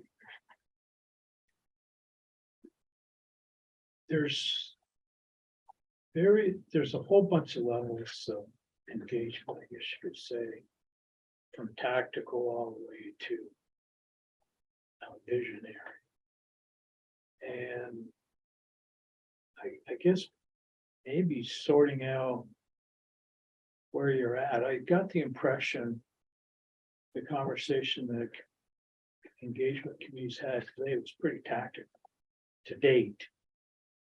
Has been pretty tactical, and if that's where you want the conversation to be or progress, or if there's some different level, and then is there a different level the board should be looking at it? I don't know if that helps at all, is to try to dice how at what level the discussions, being plural, should be at. Yeah, I guess I don't know. I mean, I think maybe that's for us to figure out. I'm not sure totally what you mean by tactical, but Well, for instance, there was, and I don't pay as much attention to as I probably should, but there was a discussion, and all of a sudden people were going off to talk to the PTA at one particular school, and somebody was gonna get a group to go to another school for an activity, that sort of thing. So, and that's what I call tactical, is feet on the ground, doing detailed single item things that aren't coordinated necessary. yeah. I think that there's a lot of different things happening already, both in the community and our schools, and individuals are interested in plugging into different things, but I guess I'm wondering if as a board, we want to focus on, the bigger picture of what does equity look like in our school district, and the community engagement is one piece of that, but it's a really big conversation to try to decide how to parse out. So the Addison Northwest School District is doing some work as a board to think about both board education, and then also what is their role on the board in terms of the conversations around equity. I know there's lots of different ways to do this, but I'm just not sure what the interest is in the whole group, and I think we all need to figure that out instead of just having a few people try to move something forward that I'm not clear what how invested we all are in it.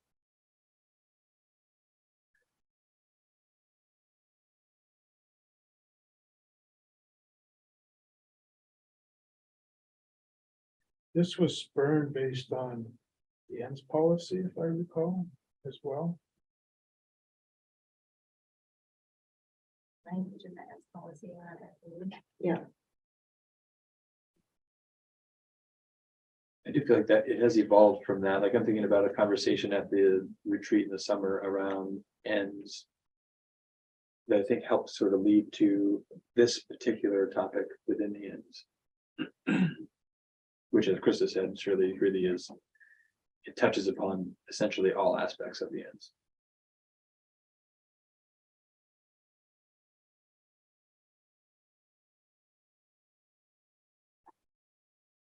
Do you feel like the way that it is addressed in the end policy is encompassing enough?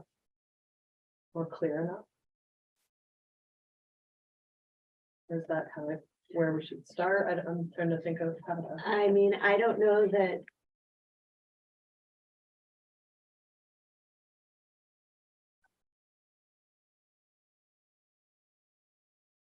So for instance, in Addison Northwest, it's a administration and board led initiative to think about and focus on equity and what that means. And so I think that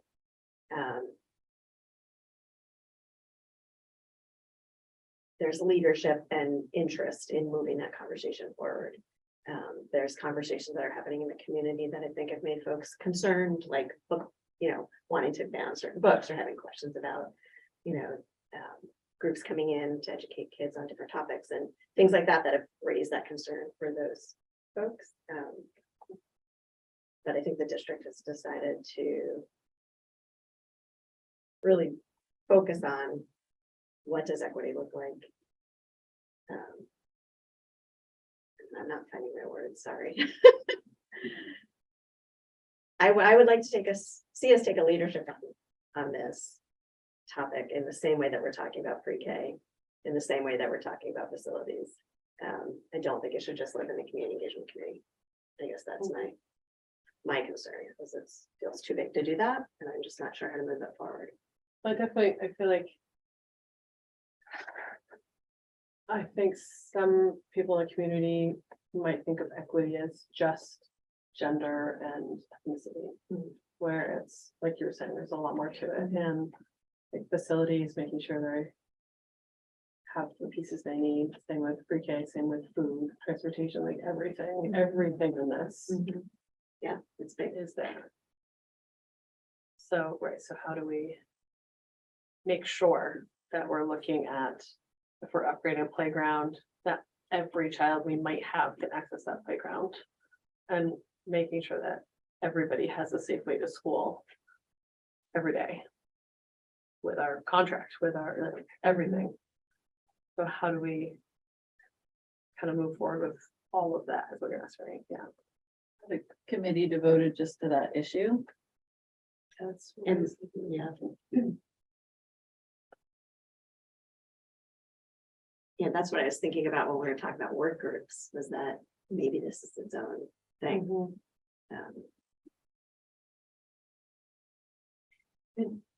I think you were talking to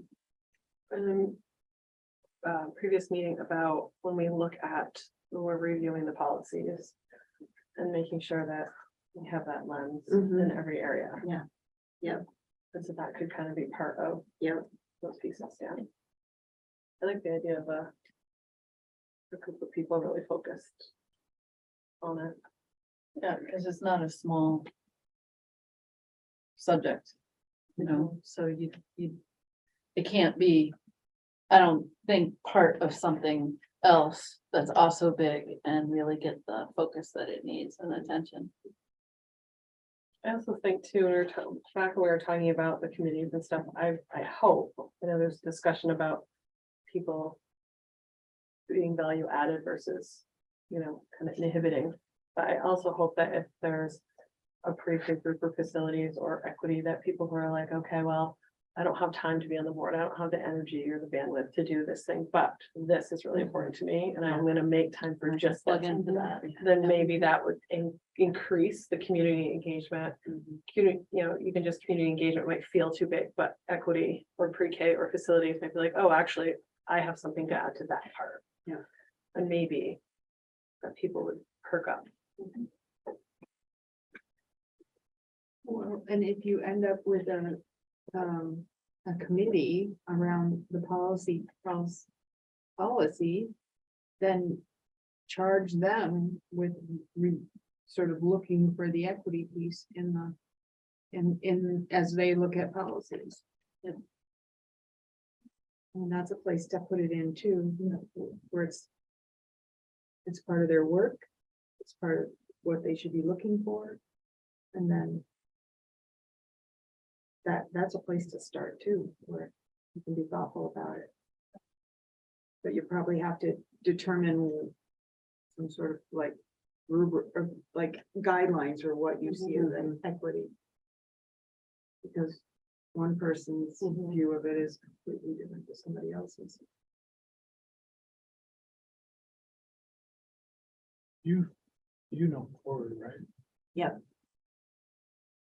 I've talked to her a little bit already Yeah, about what 'cause she's been she's- doing. Yeah, Lockstep with Valerie, the Yeah. town's going through, I don't know what the depth is, but the town's going through a rather, they have a grant for a rather deep dive into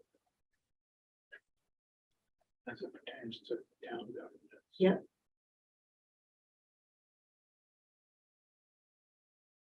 Patrick, you talked about having admin participation in the facilities and the pre-K. What would you imagine that would look like if there were a working group like this? That include like who on your team or what capacity or what already exists or, So we have for a while had an SEL coordinator. We've now sort of added sort of an equity lens to that role. So I think that person would be critical. I think we want to think about representation. You know, it probably wouldn't be all building principals, but I think the building principal lens would be important. So yeah, we want to think about what are the perspectives that would be important to be involved in that. I think it would be interesting, if feasible, to have somebody from the facilities area and being able to really look at, and maybe they just join for certain parts. But I think our buildings and our places that we learn are really critical to be accessible and equitable. It's important to really think about the scope of work too, right? Because it's a whole lot more than just the physical plan. Physical accessibility. It's really also about inclusion and how we ensure that all of our learners are able to access their education with their peers. And that opens up a whole other side that would include different lenses. And currently our work with the All Learners Network through a mathematics lens is really helping us get to that. Even just today, I did a walkthrough and there were some really great messages that this consultant gave us. And it opened our eyes a little bit too, just by having only this way to access their education is already inequitable. And that's almost makes you kind of go, chill.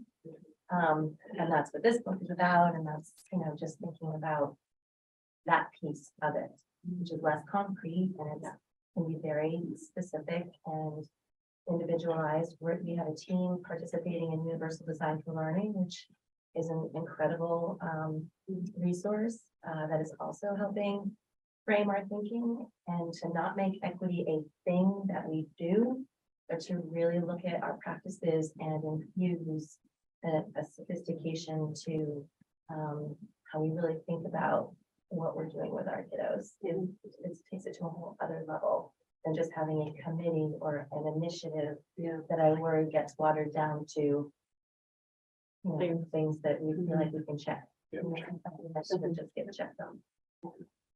that's awesome to hear that is happening. And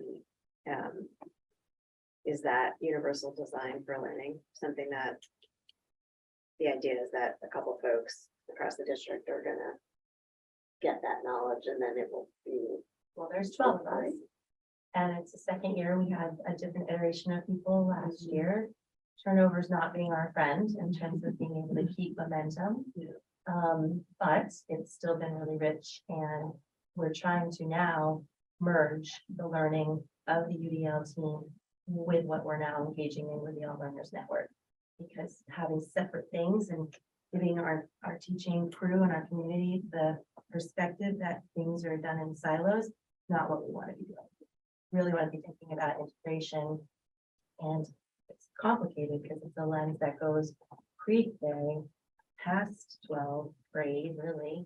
Think about kids who stay longer than just senior year. So what does that look like? How do flexible pathways play in? If there's a lot to it, and then just doing a walkthrough today made me go from up here all the way down to here. These 4 little things could make a huge difference for those 6 kids that I saw, for example.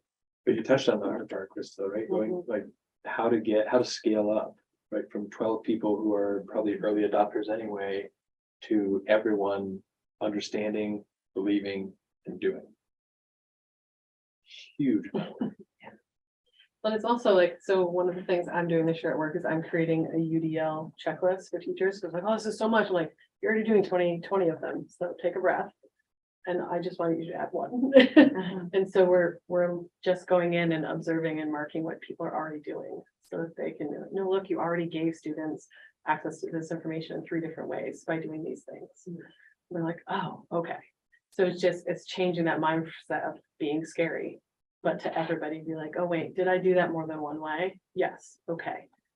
That's what I can handle now. And then to try to stretch it to the next step. Yeah. Is the UDL piece part of what the state is expecting for MTSS? Is that tied in?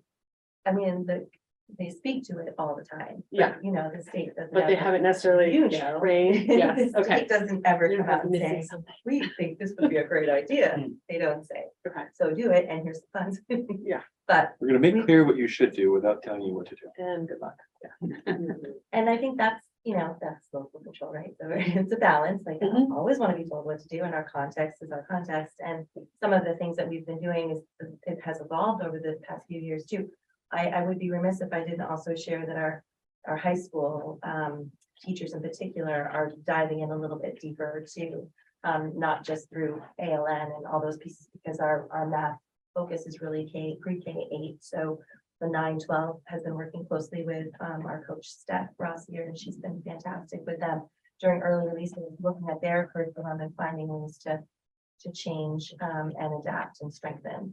So we're coming at it from a lot of different places, and we are using ESSER funds. And we did have a grant last year, an equity grant that our former SEL coordinator and Shannon, and the former, again, the turnover is not our friend, director of guidance here really took the lead on, you know, and again, it's just big. And so narrowing our focus and trying to make it manageable for everyone to take a piece is the puzzle to play.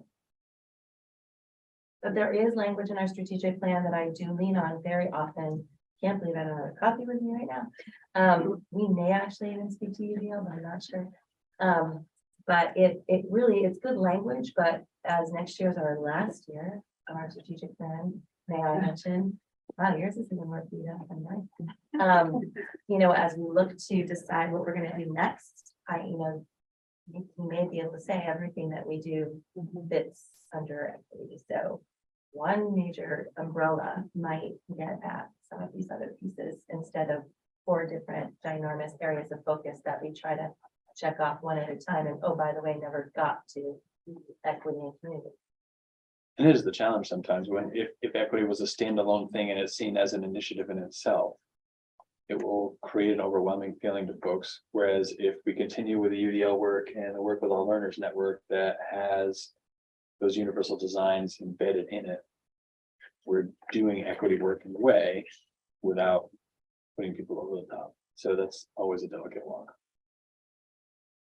And there's so many other aspects to equity that we could be working on. Well, it's great to hear that part. Thanks for letting me just share some of what's going on in my head. And it's great to hear that work is all still happening or is happening. And maybe I'm suffering from the what part do we focus on piece too. I think what Katrina said about the strategic, having that like giant umbrella, I really like that. Because it does go everywhere. And if we are truly doing our best with equity and community, then we really are educating our kids to the best of our ability. I don't know if that. What do we do with a strategic plan when it's up? Just like the board participate in that stuff? Naively asking the question I don't want the answer Yeah, to. that- you start to put all your committees, just know this is coming back. So we already have one. In your back pocket coming. No. And there's so much, there's so much of that plan that got lost in all of them. What the last few years has been, so. Yeah. I don't know that it'll be necessarily reinventing the wheel, but certainly starting from what we have now and retool to basically.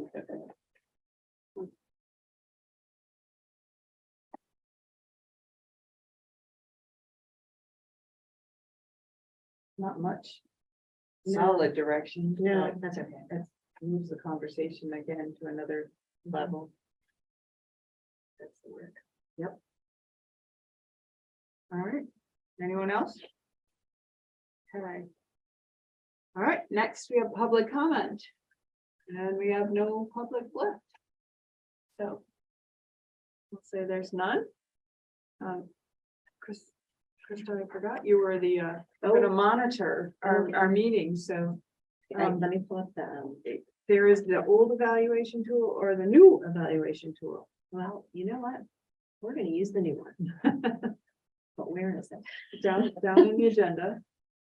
It says It's the draft new. Draft new. Okay, so I'm saying Yeah, to you're the gonna, group what I think right, we are doing. what you witnessed. Okay, our behaviors we're demonstrating an internal preoccupation rather than an outward vision. No, I think we're having an outward vision. Am I asking folks if they No. agree? No, Your observation. this is my observation. I think we're encouraging a diversity of viewpoints. I think we're focused on strategic leadership. I think the next one is recognize a clear distinction of board and superintendent roles.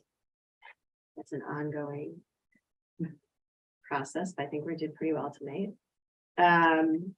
Governed using collective decisions rather than individual decisions. I don't know how many decisions we made, but I think overall I'd say yes. More focused on the future rather than the past or present. Yes. Reacting proactively rather than reactively. Yes, I think so. Examples of those, the conversations about work groups and committees focused on future oriented topics. What are the most important things we should do to improve our function as a board? I don't know. I mean, it's only 8:10, so I think we nailed it. Sorry. We're almost done. Had chair feedback. Has the chair developed effective agendas consistent with written policy? I believe she has. Ensured we're compliant with adopted policies. Yes. Ran effective meetings, including timely, fair, orderly, and thorough deliberation. Yes. Yes. Yes. Yes. So I'm gonna make a Comments? copy of that and then. Right? Capture it? Yes. Yep. Okay. Right, and the February 28th meeting, as we said, the beginning of it starts with our annual meeting run by the moderator that is elected on the floor. When that one finishes, then we will move to another space, maybe this space, to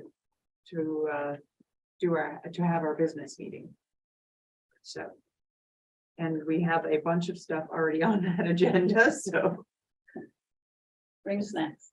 Yes, Is bring there, if we're having the meeting, the annual meeting down in the cafeteria, is there another door that people can get in? That would be closer. I'm thinking people who may not be able to walk the distance to the Yeah. pool. Right by the cafeteria, right? Yeah, could we, On the other how side, we, right outside the large cap, there are a few spaces. Whether there's an empty one or not is debatable. Oh, for parking. In the back, there are spaces and I'll make a note to, I'm just wondering if we can share that, because I know it's, I don't know if people would want to come. I'm gonna double check the location that was worn. To make sure that it was, I think it was the cafeteria, but I'm gonna double check that. And if it is, then we'll make a note to connect with the facilities to make sure that back door is unlocked. Yeah, they could park in the back. We talked also about for that meeting, trying to maybe set aside a little bit of time thinking about sustainability of board Right. work, I think I put that on there, on that okay. agenda. life without Dawn. All the things. It would be life without you guys, you know, after 22 years, that's a lot of life. You can zoom in anytime you want. Dawn, this is I think the we've first successfully time. sucked most of the light out of. Yeah. I'm looking forward to the public comments. Well, that's what I said. This is the first time in 22 years you can speak at public comment. Yeah. We expect Watch you to out. show up A certain amount of time. with some opinions. As I learned the other day, somebody said, you know, we don't say nasty anymore, we say spicy. So I will try to think of the spicy if I decide to come and see you. Yeah, that agenda to see.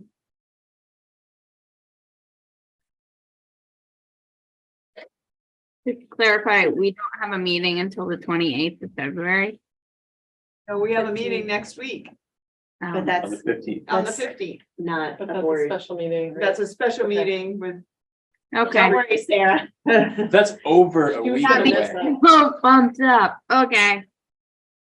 Thanks.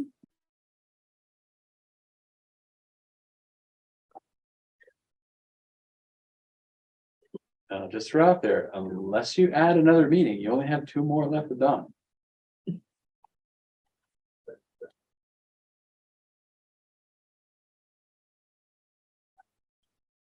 You're suggesting we have another meeting? Just, we've done a great job so far of getting our time. I think I counted 5 in January. Right. Are we adjourning? We're on this early, my family's gonna fall over. They're gonna Make a motion, we will. Yes, we're at that point.